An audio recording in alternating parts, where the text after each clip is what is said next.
Salut tout le monde, on se retrouve dans une nouvelle vidéo pour vous guider pour copier des fichiers en invite de commande. Donc ça peut être utile parfois, notamment quand vous êtes bloqué sur les options de récupération et de dépannage de Windows 10 et que vous n'avez accès qu'à l'invite de commande et vous souhaitez sauvegarder vos documents.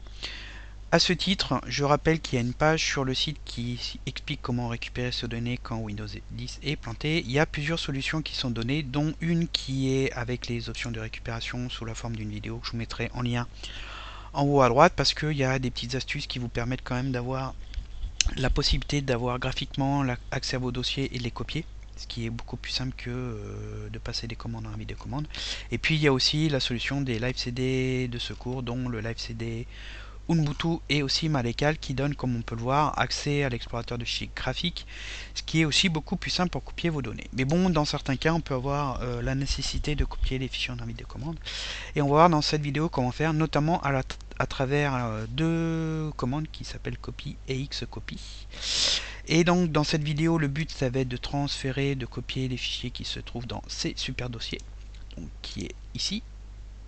Dedans, on a quelques fichiers images et sous-dossiers avec aussi des images dedans.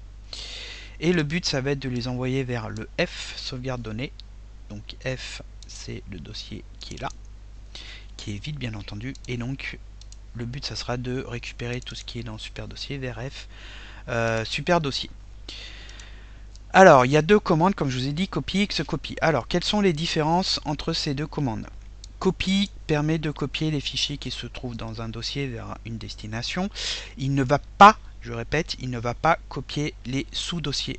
C'est-à-dire que quand on est dans ces super dossiers, il va copier que ça. Et il ne va pas copier les sous-dossiers qui sont là, et autres s'il y en a. Donc c'est assez limité si vous voulez copier l'intégralité des dossiers. Si vous voulez copier tout ça, il faut utiliser xcopy, qui permet de copier les fichiers qui se trouvent dans un dossier et les sous-dossiers de ce sous-dossier et ainsi de suite. Alors on va quand même voir la commande copy pour bien comprendre. Vous allez voir que les deux commandes sont assez similaires. Tout simplement, on tape dans l'invite de commande copy, on spécifie la source et on spécifie la destination. Donc il y a des espaces à chaque fois entre les éléments pour bien que la commande puisse comprendre et dissocier la source et la destination. Alors on va ouvrir l'invite de commande pour bien voir. Donc vous n'avez pas besoin de l'ouvrir en administrateur, vous pouvez simplement l'ouvrir de manière classique, puisque vous avez accès à vos dossiers, vous n'avez pas besoin d'être administrateur, ce ne sont pas des commandes système. Donc dans un premier temps, on va essayer par exemple de copier le fichier qui s'appelle compte local vers notre disque C. Donc pour ça, on tape copie, on fait espace, on peut taper le début, donc super dossier, et vous n'êtes pas obligé de taper l'intégralité. Vous pouvez appuyer sur tabulation et on voit qu'il concatène, c'est-à-dire qu'il va automatiquement saisir la suite. Ensuite, on peut faire anti-slash pour spécifier un fichier de sous-dossier et on tape aussi le début et on fait tabulation et on voit qu'il nous tape la suite. En fait, tabulation, ça vous aide beaucoup à gagner du temps pour compléter les dossiers ou sous-dossiers quand ils sont longs, c'est vraiment très pratique. Ensuite, on fait espace, donc on veut aller sur le F, on veut aller dans sauvegarde. Donc là, quand on fait tabulation, on voit qu'on a deux propositions. Pourquoi? Parce que quand on est sur F, on a deux dossiers qui commencent de la même manière. Du coup, il ne sait pas avec lequel on veut compléter. Et il nous propose les deux. Et on passe de l'une à l'autre avec tabulation. Donc nous, on veut aller dans sauvegarde données. On fait anti-slash. Et là, on ne spécifie rien parce que c'est la destination. Et on veut copier le dossier dans le fichier dans ce sous-dossier. On fait entrer, on voit qu'on a un fichier copié. Donc c'est celui-ci. Et si on va dans F sauvegarde, et bien on retrouve bien ce dossier dessus. Et il a bien été copié. Alors, si votre dossier comporte des espaces, il faut simplement mettre des cotes. Donc c'est la touche 3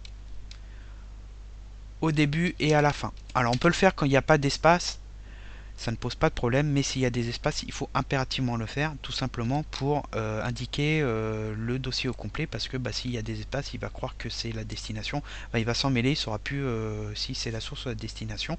Et donc du coup, il faut mettre des cotes. Vous voyez que là, si je le fais, ça marche aussi. Et donc, si on ne spécifie pas de fichier, il va copier l'intégralité des fichiers de ce dossier-là. Et comme je vous ai dit, copie ne copie pas par contre les sous-dossiers. On voit ici, on récupère bien les fichiers, mais on n'a pas les sous-dossiers qui sont là parce qu'il n'est pas capable de le faire. Voilà, donc là je les supprime. Et donc si on veut copier l'intégralité des fichiers et sous-dossiers, il faut utiliser Xcopy avec un paramètre. Donc les paramètres, c'est en fait un slash avec une lettre. Et vous avez le joli tableau qui est là avec les paramètres principaux de Xcopy. Et donc si on veut copier les répertoires et sous-répertoires, il faut utiliser le paramètre /e. Et donc on en a d'autres, par exemple si on veut copier que les fichiers qui sont déjà présents dans la destination, il faut utiliser /u.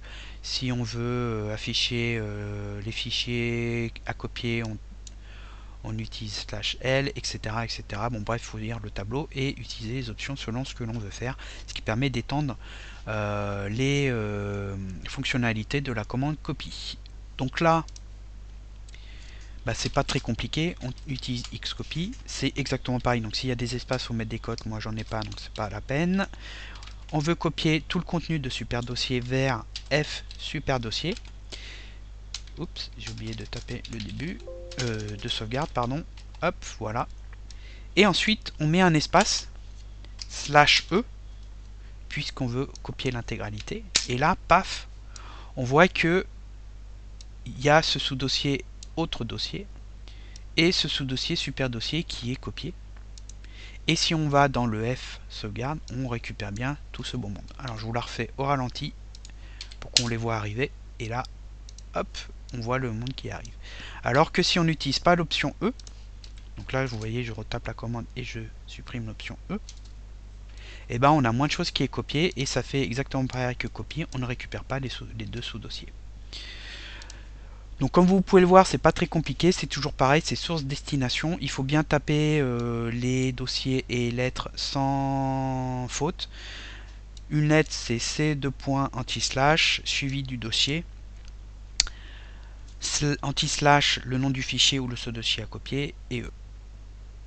Donc une fois qu'on a compris, vous pouvez adapter la commande Xcopy selon ce que vous voulez copier. Il faut bien lire les résultats et ce qui est copié, le nombre de fichiers. Et ensuite, il y a une troisième commande qui est un peu plus moderne, qui est apparue plus tard dans Windows, qui s'appelle Robocopy. Alors, quelle est la différence? En fait, Robocopy, ça permet de synchroniser des dossiers et créer des miroirs. C'est-à-dire que vous avez un dossier source, il va créer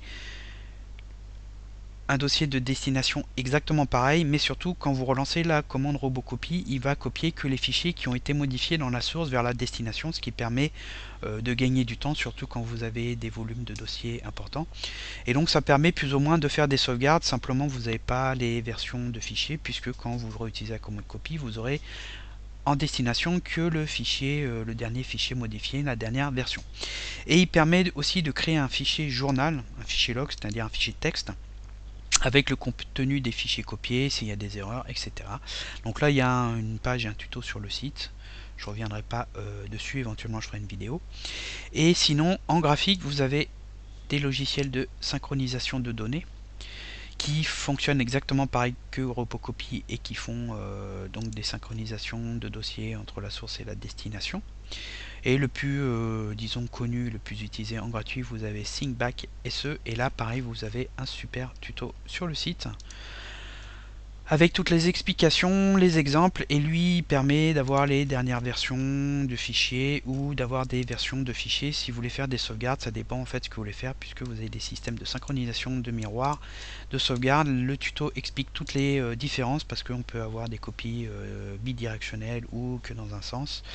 Bref, ça dépend de ce que vous voulez faire, mais il est quand même assez complet et on a la possibilité de créer des profils quand on veut copier plusieurs arborescences différentes avec des sources différentes, et après on peut les jouer, on peut créer des tâches planifiées pour les lancer à période régulière, etc. etc. Bon, là on s'écarte un peu du sujet initial, mais ça vous permet d'avoir une vue d'ensemble quand on veut copier des fichiers. En tout cas, j'espère que cette vidéo vous a bien expliqué et guidé pour copier des fichiers en avis de commande. Si c'est le cas, n'hésitez pas à faire un pouce vers le haut et à partager cette vidéo. Et je vous dis à bientôt pour d'autres vidéos.